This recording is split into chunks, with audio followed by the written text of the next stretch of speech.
Welcome to another episode of Coder Conversations. Today is a short one.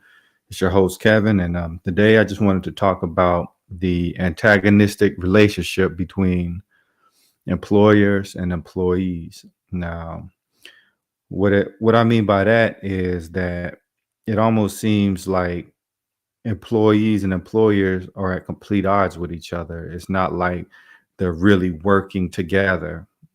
It's like they're kind of antagonizing each other to an extent. So, something I've been seeing from a lot of employers is that some of these employers are requiring you to pay your bonus back if you leave the company within a certain time period. And I'm also reading on LinkedIn that workers are getting handed big bills for quitting. So, according to this LinkedIn article, a growing number of companies are demanding that employees who quit pay back thousands of dollars in training costs. Reuters reports nearly 10% of American workers were covered by training repayment agreement provisions in 2020, according to the Cornell Survey Research Institute, with firms in sectors such as trucking, beauty, retail, and healthcare using the practice. Advocates say traps may prevent skilled workers from seeking new and better paying jobs. And now federal and state level authorities are starting to review the agreements. So basically, it seems like if you leave within a few months, you're going to have to pay back your employer for the so-called training that they're giving you. I mean, I, I, I don't really see how it's legal, but you know, that's what they're doing now. And what can you say? All you can really do is avoid companies that attempt to trap you in this kind of agreement. I'm also hearing about, you having to pay back bonuses to companies if you leave too early. And, if they pay you a bonus of say like 30,000 and you only get 25,000, for example, because you have to pay 5,000 in taxes. If you leave, you have to pay back the company the full 30,000. So you're actually losing money. So companies are sort of, really disincentivizing leaving for other pastures. And I can understand that they don't want to bring on employees who just stay for a little while and then leave because it's very expensive on a company. But with this sort of these antagonistic practices where you're trying to lock employees in, you're going to start having disgruntled employees.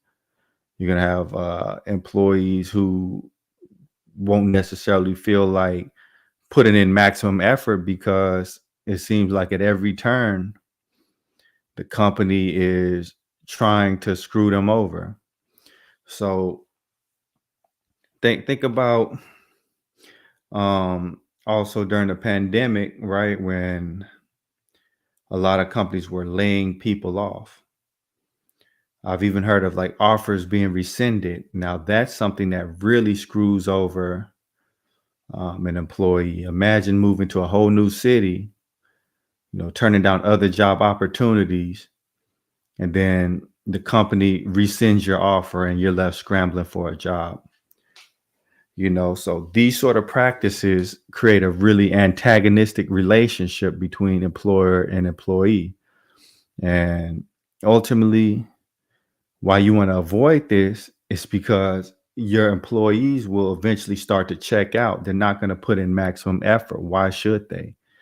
If all they feel like is a resource to be utilized and thrown away, then guess what? They're going to treat the company as a resource to be used. They're going to put in a minimum amount of effort and try to extract the maximum amount of payments. Loyalty is a two-way street. You can't force someone to stay, right? What you want to do is you want to create a work environment that's so amazing that people don't want to leave. But when you try to make it into something that's punishment based, then yeah, you're going to get all sorts of undesirable behaviors.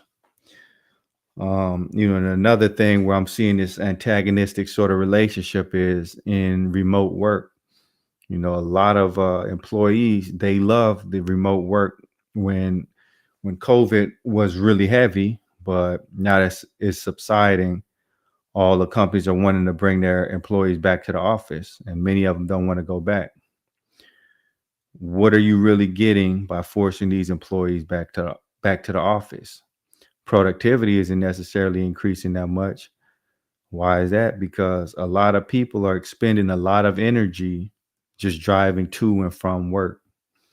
Whereas if they don't have to make that commute, they have a lot more energy to do the job. But, you know, it's, uh, I don't know, it just feels like um, we're in a situation where employees and employers are at complete odds, and there's not necessarily anything being done to improve the situation. It's just like both sides are going at it, and ultimately what's going to happen is we're going to have lower productivity, disgruntled employees, and ultimately that's going to affect these companies' bottom line. And is that something we really want as we head into this recession? Do we want less productivity? I don't think so. So I would say to these companies, really reevaluate the policies that you're putting in place, because why attempt to trap someone who doesn't want to be there? Make your workplace so awesome that people choose of their own volition not to leave. That's how you really get loyalty. That's how you really have employees who go that extra mile. But, that's all I want to say for tonight's short episode. Y'all have a good one. Peace. God bless.